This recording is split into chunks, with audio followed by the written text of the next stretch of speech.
Platiquemos de nuestra voz, porque a veces hay problemas que los minimizamos y hay especialistas que los pueden atender. Esta mañana se encuentra con nosotros la doctora Elsa Bierly Rosas. Ella es otorrinolaringóloga, es encargada de la Clínica de la Voz del ISSSTE. Bienvenida a Revista Jalisco, muy buenos días. Buenos días, muchas gracias por invitarme aquí a platicarles un poquito de este tema que nos puede afectar a muchos, a una gran población y que a veces no lo tomamos en cuenta o no lo atendemos a tiempo. Sí, minimizamos estos problemas, enfermedades relacionadas con nuestra voz. Sí, la mayoría de las personas, o un 50% de la población en general, puede tener en algún momento algún trastorno de la voz. Entonces sí, o lo tenemos y no se atiende. ¿Sí? ¿Cuántas veces uno dice, estoy ronca y te esperas a que se quite solito? Y que decimos, esto pues le pasa a los cantantes, a quienes utilizan mucho la voz, locutores, medios de comunicación, pero a cualquiera le puede pasar, incluso menos a ellos porque ellos sí saben modularla. Exacto, ellos tienen un entrenamiento, saben vocalizar, hacen ejercicios, hacen calentamiento de la voz.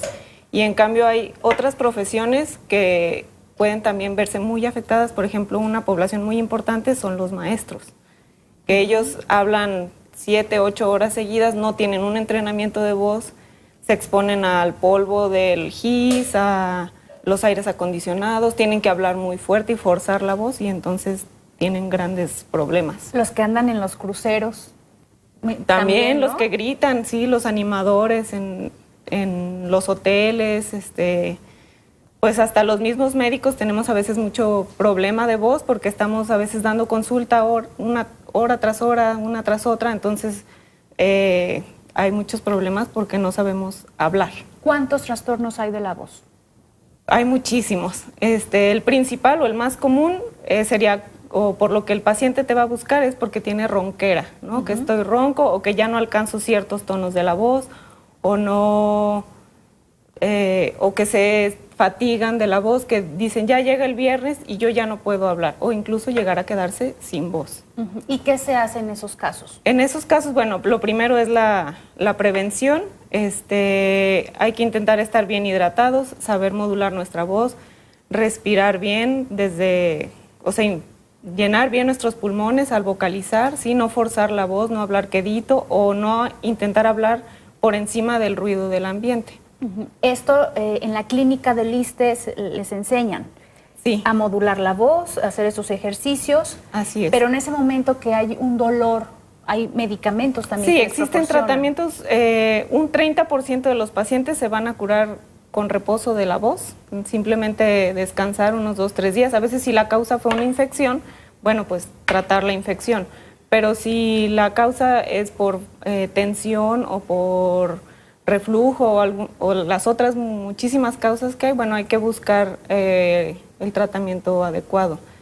¿Esto pasa solo en adultos? ¿Qué pasa con los niños? No, también en niños. También en niños hay, sobre todo entre los 8 y los 12 años, hay niños que pueden tener problemas de la voz y muchas veces se asocia también a la etapa en que cambian, por ejemplo en los hombres, que cambian su voz. Si pudiéramos ver la garganta, ¿qué pasa cuando hay un trastorno? ¿Hay inflamación? Puede haber desde inflamación, sí, que esté roja, que haya resequedad, que no haya lubricación adecuada, que las cuerdas no vibren de forma adecuada. A veces hay problemas de estrés o tensionales, entonces hacen que los movimientos o sean muy bruscos o muy leves y no alcancen a cerrar y se escuche una voz apagada o una voz que se entrecortada.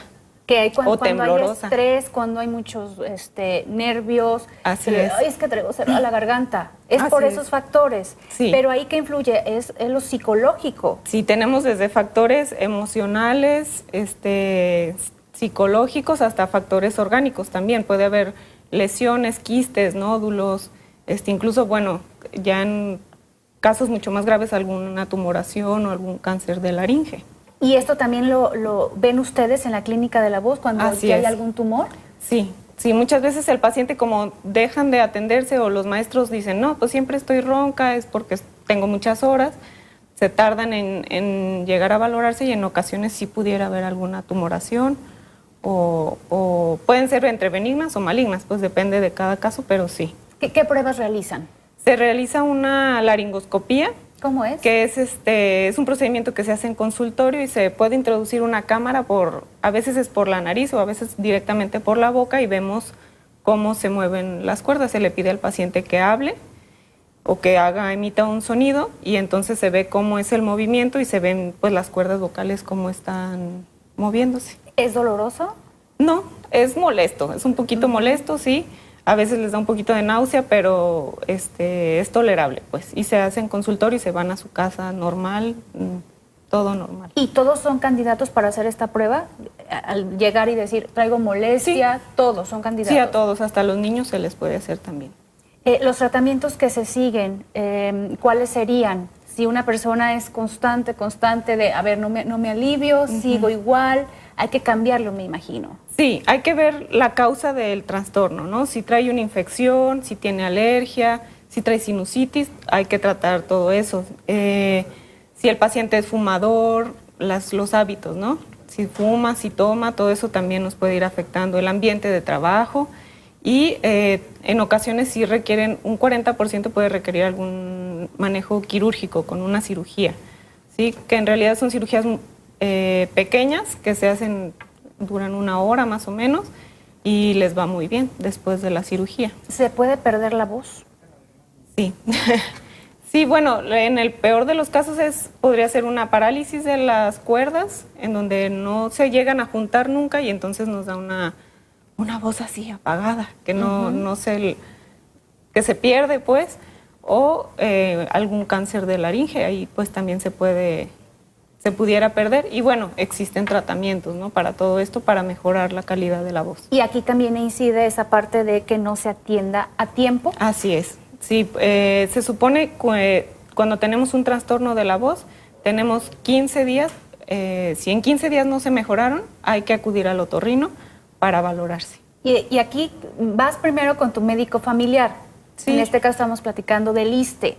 Y a veces te da algo para inflamar. Sí, algún antiinflamatorio. Exacto. O trajiste una infección, una gripe, un resfriado o algo y les dan el tratamiento que no con corresponde a lo que realmente tiene. Y a tiene. veces no es. En otras ocasiones el reflujo gastroesofágico es una causa importante de ronquera o de disfonía, así se le llama, y no se maneja porque piensan que tienen infección o algo y no, es reflujo, son agruras, pues, por así decirlo. ¿Y estos medicamentos que no corresponden al padecimiento que se tiene pueden ir afectando un poco más? No lo empeoran, simplemente pues estamos retrasando el tratamiento o no es el adecuado y el paciente no mejora. Tomar cosas muy frías, muy calientes, en determinado tiempo, cambios de temperatura, ¿también afecta? Sí, los cambios de temperatura hacen que la garganta o la laringe, las cuerdas, se resequen y se inflamen más o produzcan un moco, para protegerse, un moco muy espeso y entonces las hace más... no hay como la suavidad del movimiento de la cuerda, se resecan y no hay un buen tono de voz. Entonces, preferir estas bebidas a ambiente. Sí, a temperatura frías, ambiente. Muy calientes. ¿Cuáles serían esas recomendaciones, puntos que anotemos para cuidar nuestra voz, doctora? Bueno, pues evitar los cambios bruscos de temperatura, mantenernos siempre bien hidratados, evitar forzar la voz, gritar o hablar por encima del ruido del ambiente, a evitar alimentos que nos resequen o que nos puedan causar reflujo o agruras, ¿qué más? Cubrebocas, que este año ha sido de incendios, la contaminación también sí, afecta. También nos puede afectar, porque está más reseco el ambiente y son más irritantes para la vía aérea en general. ¿Cómo detectamos si es necesario ir con ustedes? ¿Hay un cosquilleo, arde? ¿Qué sensación se tiene? Pueden tener ardor, tos, a veces hay tos crónica o sensación de aclarar la garganta o de estar haciendo ese ruido. También pues cambios en la voz, que tu voz cambie y ya no vuelva a ser la misma o que, por ejemplo, en los maestros que al final de la semana ya no pueden hablar, ya no les sale la voz, bueno, hay que valorarlos. Y a consultarse, por supuesto. ¿En cuál unidad del ISSSTE está esta clínica de la voz, Estoy doctora? en el Hospital Valentín Gómez Farías, en Zapopan. Ahí los esperamos. Muy bien, gracias por habernos acompañado. Muchas gracias. A cuidar nuestra voz. Sí, Vamos a la gracias. pausa, regresamos. Bye.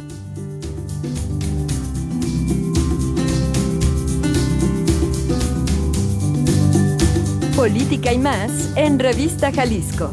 Regresamos.